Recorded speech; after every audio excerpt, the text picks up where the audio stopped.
On the morning after the peace deal is announced between Gaza and Israel, strongly supported and negotiated by President Trump, I'm going to show you what the current head of Hamas says about the future between Gaza and Israel. Once you see this, you're going to be like me, and you're going to wonder how long the peace is going to hold, because this guy swears he's going to wipe out every Jew. On camera, televised. As we said at the beginning, we feel, you and I, and the Prime Minister of Israel, and a lot of people in the United States, Donald Trump should get the Peace Prize for what he pulled off, which to me is miraculous, to get the hostages out and the war to stop. No one could do it. Nobody could do it. Nobody in the world, not the UN, not the EU, not Saudi Arabia, not Qatar, who was funding Hamas. They didn't have an incentive. So on the day that the war is supposedly ending, today or maybe tomorrow, unless all the Hamas leadership and their terrorist supporters are deported out of Gaza and their weapons are destroyed, the video I'm going to show you, it's a speech by the head of Hamas, who is now in Lebanon. He escaped, on television, saying what his plan is for the future. He's going to tell you something that ought to scare you to death. And this is why I have a skepticism, and I don't want to be negative Nelly here, because I really want peace.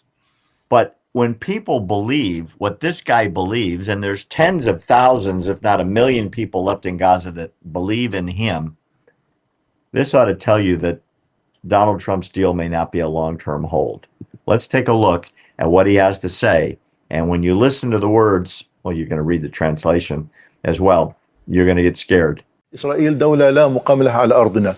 إحنا الدولة لابد أن نزيلها، لأنه بالفعل هي تعتبر كارثة أمنية وعسكرية وسياسية للأمة العربية والإسلامية، يجب أن تنتهي.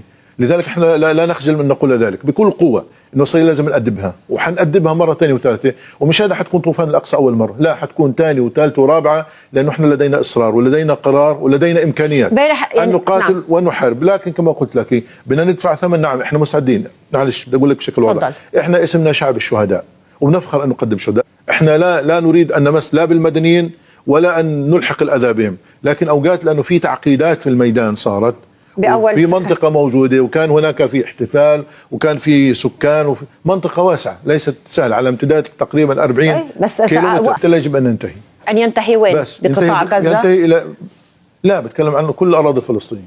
كل الأراضي الفلسطينية، يعني طبعا. زوال إسرائيل؟ طبعا. وجود إسرائيل غير منطقي. وجود إسرائيل هو اللي بخلق كل هذه الآلام والعذابات والدموع والدماء. هي إسرائيل مش احنا ضحية الاحتلال، نقطة واخر السطر. لذلك ما حدا يلومنا، احنا شو اللي بنعمله في 7 أكتوبر، في 10 أكتوبر، في مليون أكتوبر، احنا اللي بنعمله مبرر. It is just.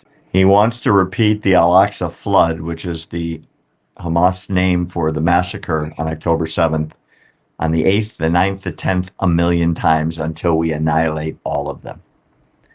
That is the organization that has agreed to the peace agreement proposed by Donald Trump.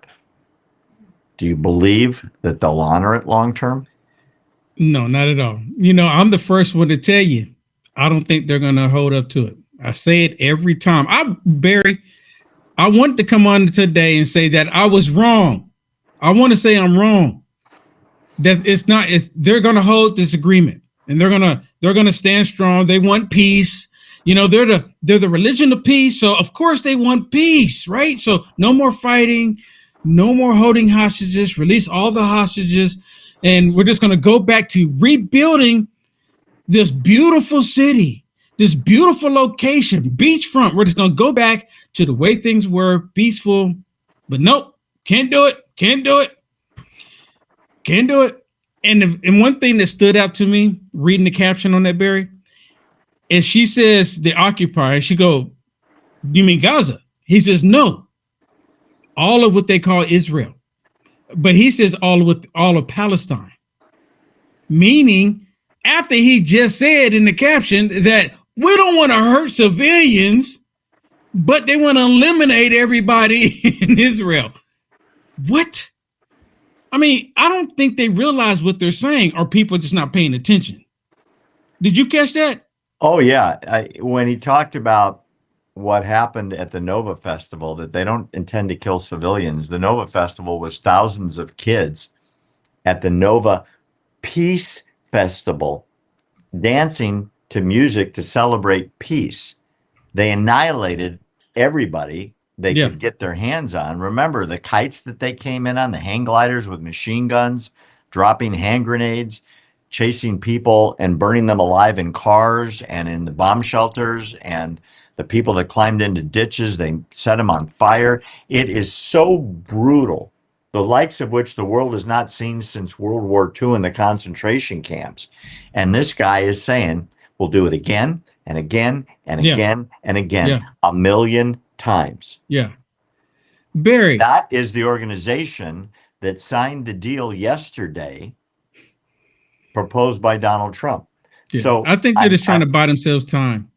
Sorry. Yeah. Cut you off. No, I was about to say the same thing. I don't think it's going to last. Yeah. Because, right now they're defeated and Gaza's in ruins because of them. And even now, 20 minutes ago on my phone, I'm getting the feeds out of Israel. There was a squad of Gaza of Hamas terrorists that came out of a tunnel near Israeli troops that were starting to move back to the lines that Trump had proposed, and launched an all-out assault with automatic weapons and hand grenades. I mean, I'm talking about 10 minutes ago. It's 11:30 there at night, and they're racing to beat the ceasefire deadline to kill some Jews right before the ceasefire kicks in. Is it because they don't have communications? They don't have an actual head of the snake, per se, that they don't have an actual leader, and they all adhere to what the leader is saying? Or is it they do have a leader, and the leader is saying kill as many as you can before you just saw a videotape from the leader, and keep in mind the purpose of Hamas in the original charter and then the revised charter is the killing of the Jews, not the Jews in Israel. That's the only purpose. That's the only purpose. And it's not just the Jews in Israel. It's all the Jews in the world. So, that's that's the sole purpose of Hamas. Well, Barry, can you make me a general for a day? We've had this discussion already. So what's going to happen? What's going to happen this time? Is Israel, because if let's say right now they're buying themselves some time and they come up to the date and they don't adhere to it. And then they start attacking more and they start just killing more people. What happens? Well, is Israel going to finally say, you know what? You win. We're done. We're done. Are they going to say we're done and just go ahead and handle business? Or are they going to be like, well, we'll give them another try? I don't know. Nobody knows what the details are in the final agreement. We don't know. It's never been released. I mean, we know what the 20 points. Well, first it was 21 points in Trump's plan. Then it became 20. We don't know what the final deal that was signed last night actually says. If they don't lay down all their weapons, if they don't go away, if they don't dissolve, if they don't refuse the order not to participate in the government. Like right now, there's massive fighting going on in Gaza. Not who you think. It's Gazans, non-Hamas, fighting Hamas. They're already fighting. The clans are fighting each other. Remember, they're very tribal. The families are fighting each other for the day after control of who gets to be in charge. There's machine gun fire all over Gaza right now. It has nothing to do with the Israelis. The Arabs are killing each other. But they'll turn around and blame Israel. There's virtually no press there right now, so I don't know. I just know what's going on from military intelligence briefings. Let me ask you a question. I think I've asked this question before. I can't recall. That on October 7th, 2 years ago, when they were having at this festival, Was it just Israeli students, kids, or was it a mixture of Muslims, Jewish people? Oh yeah, as there are in all Israeli events, there were a lot of foreigners there, a lot of Muslims, a lot of brown people, a lot of black people, a lot of white people. As I've said to you, when you finally go to Israel and you see it, it's more integrated than the United States. There are more people of color there. So they were all, there are more Muslims there as a percentage of the population than Americans. And there are some Muslim families that have gone on Israeli television pleading for the return of their children that are still held captive in Gaza. Well, so how come they don't ever talk about them? Because it's no Jews, no I mean, news. I say it all the time. Yeah, I know the answer to that. So you mean to tell me if you Google it, and I advise our audience to do the same thing. There were a lot of Thai kids there from Thailand. There were kids from America. There were Muslims. There were Jews. There were Druze. All the religions. It was a peace festival. Right. So you mean to tell me all of these people from all walks of life came together, listening to music, getting along, having a good time, slaughtered, and it's like, oh my goodness, it's just nothing. We're supposed to believe it's just nothing, and it's just only, and the world will tell everybody it was only Jewish people. They don't ever come out with the detail that it was a mixture of people.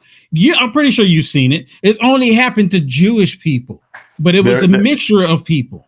Even other Muslims, I guess, because they were sympathizers is the reason why they say, oh, you're sympathizers with Israel, so we're going to take you out too. There's a famous story about an Israeli soldier who happens to be black. His ancestors are from Ethiopia, who ran like 8 or 10 miles back to where the fighting was and literally saved over 200 people. It's a very famous story. He's quite a hero.